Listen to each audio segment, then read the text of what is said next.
अहिरवाल बनाम बीजेपी, हवा किसकी थी, सरकार किसकी है। तो नमस्कार साथियों, मैं हूं मनदीप और आप देख रहे हैं एमडी हिंदी न्यूज। आज का एपिसोड एकदम धमाकेदार होने वाला है, जो आपका ज्ञान भी बढ़ाएगा, क्योंकि आज हम बात कर रहे हैं हरियाणा बीजेपी की उस अंदरूनी लड़ाई की, जो जितनी सियासी है उतनी ही ज्यादा जातिगत भी दिखाई दे रही है और निजी भी दिखाई दे रही है। मुद्दा है अहिरवाल और सवाल है, क्या राव इंद्रजीत और उनकी मंत्री बेटी आरती राव वाकई में हरियाणा की सत्ता के असली शिल्पकार हैं, या ये सिर्फ एक पॉलिटिकल मिथ है जिसे वक्त वक्त पर दोहरा कर दबाव बनाया जाता है। तो चलिए आज के वीडियो की शुरुआत करते हैं। अहिरवाल, जहां से राजनीति की हवा बहती है। हरियाणा का अहिरवाल क्षेत्र, यानी कि आपको बता दें दक्षिण हरियाणा का यादव बहुल इलाका। इसमें आते हैं जिले रेवाड़ी, महेंद्रगढ़, गुड़गांव, झज्जर और कुछ हिस्से झुंझुनू से लगते हुए। ये क्षेत्र कोई मामूली क्षेत्र नहीं है दोस्तों। यहाँ की 11 विधानसभा सीटें हरियाणा की सत्ता का बिल्कुल बैलेंस बिगाड़ सकती हैं।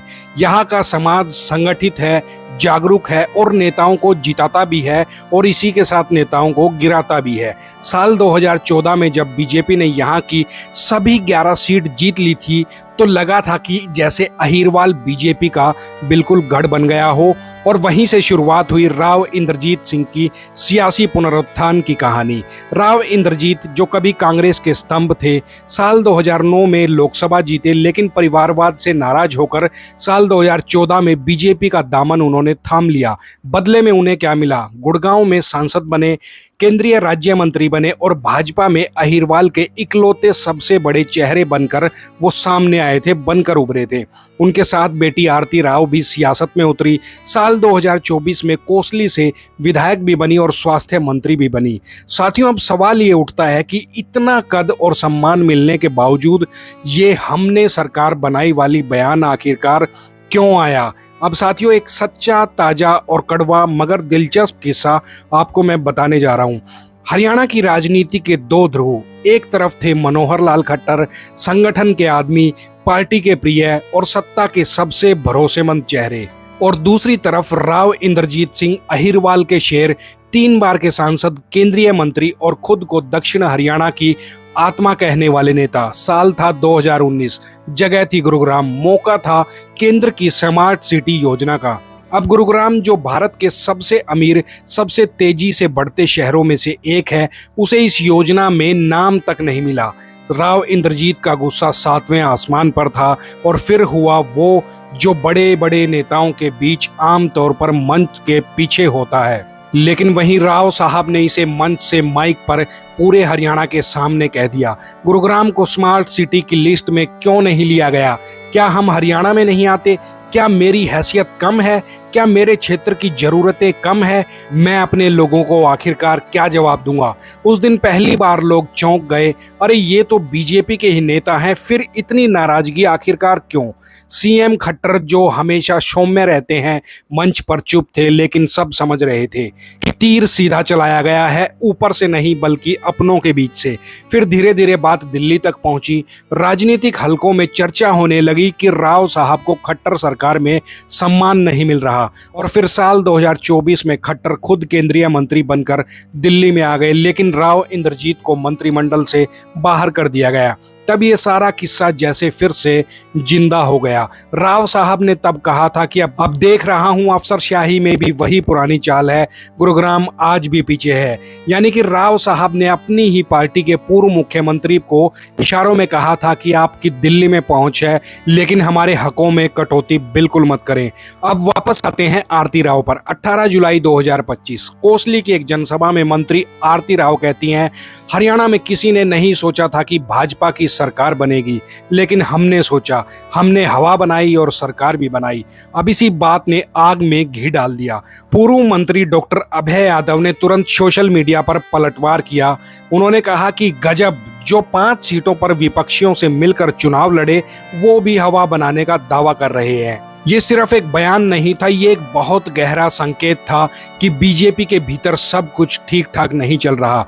15 जून 2025 रेवाड़ी में धन्यवाद रैली, मंच पर सीएम नायाब सिंह सैनी और राव इंद्रजीत।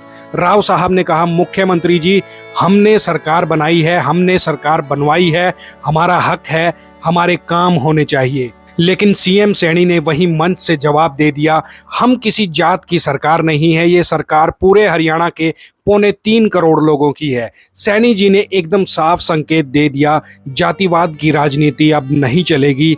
अब आप सोचिए, ये वही सीएम है जो राव साहब की पार्टी से है, फिर भी इतनी खुली प्रतिक्रिया। मतलब बात सिर्फ सीटों की नहीं, सत्ता के सेंटर में घुसने की है। अगला मोड़ आया 18 जून को चंडीगढ़ में आरती राव के बंगले पर राव साहब ने दक्षिण हरियाणा के 12 विधायकों को डिनर पर बुलाया और इसके साथ ही शोर मच गया। क्या ये गुटबाजी की नई शुरुआत है? राव साहब ने सफाई दी, बस पारिवारिक भोज था, कोई साजिश नहीं थी, ऐसी कोई भी बात नहीं थी। लेकिन साथियों, राजनीति में पारिवारिक भोज का मतलब सिर्फ दाल रोटी नहीं होता है। वहीं इस डिनर में कांग्रेस की विधायक मंजू चौधरी भी आई थी। डॉक्टर अभय यादव फिर से बोले कि डिनर में ही नहीं, भाजपा में भी मंजू देवी आपका स्वागत है। और मंजू देवी ने इस पर रिप्लाई किया, राजनीतिक मतभेद हो सकते हैं पर पारिवारिक रिश्ते अलग होते हैं। मतलब यहाँ सिर्फ दाल रोटी नहीं, सियासी रोटी भी सेकी जा रही थी। चलिए थोड़ा डेटा भी देख लेते हैं साथियों। साल 2014 में अहिरवाल ने कमाल कर दिया था, वहीं साल 2019 में हल्की बगावत देखने को मिली थी और साल 2024 में फिर से अहिरवाल का जो है विश्वास वो लौट आया था।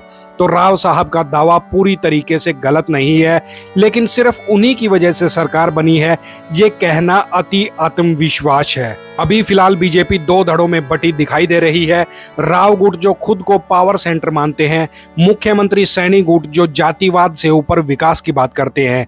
ये टकराव 2026 की जनगणना, नए जिले और अगले चुनाव से पहले बेहद खतरनाक साबित हो सकता है। अब जनता भी ये पूछ रही है, क्या ये सत्ता में हिस्सेदारी की लड़ाई है या एक परिवार की भूमिका तय करने की जिद? एक तरफ मोदी मॉडल है, जातिवाद से ऊपर राष्ट्रवाद, दूसरी तरफ है ये हवा हमने बनाई वाली लाइन। भाई जनता अब चालाक हो गई है साथियों, अब जनता बोलेगी हवा किसकी थी। दोस्तों, ये थी कहानी अहिरवाल की राजनीति की, एक परिवार के बढ़ते दावों की और वहीं भाजपा के भीतर चल रही धीमी आग की। अब सवाल सीधा आपसे है, क्या आपको लगता है राव साहब और आरती राव का दावा जो है वो जायज है? क्या अहिरवाल बीजेपी का असली बैकबोन है या फिर ये सिर्फ एक पॉलिटिकल प्रेशर टेक्निक है जिससे वो अपना काम निकलवा रहे हैं? आपका जवाब इस किस्से का असली क्लाइमैक्स है। अगर आपको ये वीडियो पसंद आया हो तो इसे शेयर करें अपने दोस्तों के साथ और यारे प्यारों के साथ। और इसी के साथ दोस्तों, मैं हूं मनदीप, मिलते हैं आपसे अगली ऐसी ही राजनीतिक कहानी में जहां हर हरियाणवी को खुद से जुड़ी बातें सुनने का मौका मिलेगा। जो साथी नए हैं कृपया चैनल को सब्सक्राइब कर लें। मिलते हैं आपसे अगले वीडियो में, तब तक जय हिंद, जय राष्ट्र, जय हरियाणा।